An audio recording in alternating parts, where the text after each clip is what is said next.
Good morning, and thank you for tuning in to Channel 89.9 WCNR for news on the go in the 920. This is your host, Mackenzie McGregor, starting you off with today's international headlines. In the Suez Canal, grounded cargo ship is freed and moving. Tugboat horns blared and salvage workers chanted Monday as one of the largest ships in the world was refloated and churned through the Suez Canal, opening a crucial global shipping lane that had been blocked for almost a week. Hopes heightened that hundreds of waiting ships would soon be sailing through the canal, as it was not clear when ships would again flow through the 120-mile-long waterway linking the Mediterranean and Red Seas. The canal carried more than 10% of world trade, and German insurer Allianz estimated the cost of the blockage at up to $10 billion a day. And now, swinging on over to news from the States, Asian American is brutally attacked. An Asian American woman was attacked on broad daylight and had anti-Asian insults hurled at her by her attacker as she walked down a Manhattan street, New York City police said Tuesday. The woman, 65, was hospitalized with serious injuries after a man punched, kicked, and stomped on her Monday in front of an apartment building on 43rd Street, police said, while staff in the building appeared to stand by without intervening. Looking ahead to our dispatch from our very own dairy state, how Wisconsin cheesemakers are getting people vaccinated. The list of registered COVID-19 vaccine providers in Wisconsin features hundreds of hospitals, pharmacies, doctors, and health centers.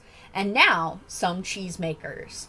Grand Valley Cheese Company, a longtime Fond du Lac-based family business known for its Italian cheeses, began holding vaccination clinics after a food supply chain workers became eligible earlier this month.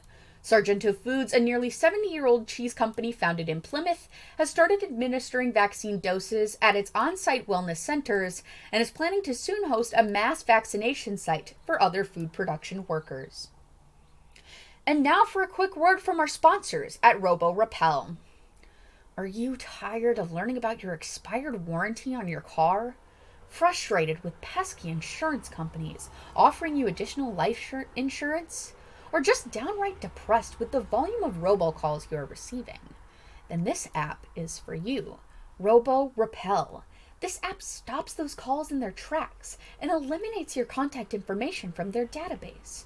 With patented technology, RoboRe identifies unsolicited solicitation contacts and blocks them for good. We are here to make sure that you are not bothered. At RoboRe, coming soon, Evicted Election Calls app. We want to thank RoboRe again for sponsoring today's news. Zooming in a little closer to home in local headlines today, new survey measures the toll that COVID-19 has taken on the region's women. A survey is to be administered by St. Norbert College's Research Center, and it's collaboration between women's fund organizations for the Fox Valley, Greater Green Bay, Fond du Lac, and Oshkosh areas. Open to women across the region through April 23rd, the survey aims to provide local data detailing how COVID-19 has impacted women and their families economically and socially, 1 year after the virus struck the region. We know that the impact of the pandemic has been devastating for women on all levels, economically, socially, mentally, and physically, said Julie Keller, Executive Director of the Women's Fund for the Fox Valley region, in a post on the agency's website. We have heard the statistics and stories from a national perspective. With this survey, we want to capture the impact for women locally. Bringing us up to the buzzer in sports today, Milwaukee Bucks' bench gets rare chance. On Saturday night at Pfizer Forum, the Milwaukee Bucks had to roll with who they had after head coach Mike Budenholzer and the team's medical staff ruled out 4 of their starters.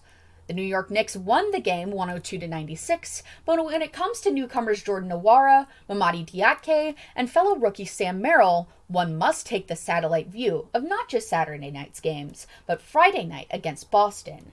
The trio played the most minutes of their short careers in these 2 games. And now finishing us off with the weather, tonight we're going to see partly cloudy skies this evening, with lows coming in at 39 degrees and some light wind. Tomorrow we're going to see some showers in the morning and bright sunshine in the afternoon, highs around 54 and lows coming in around 40. Again, some light variable wind coming in the evening. Thank you again for tuning in to Channel 89.9 WCNR for news on the go in the 920. This is your host, Mackenzie McGregor, signing off.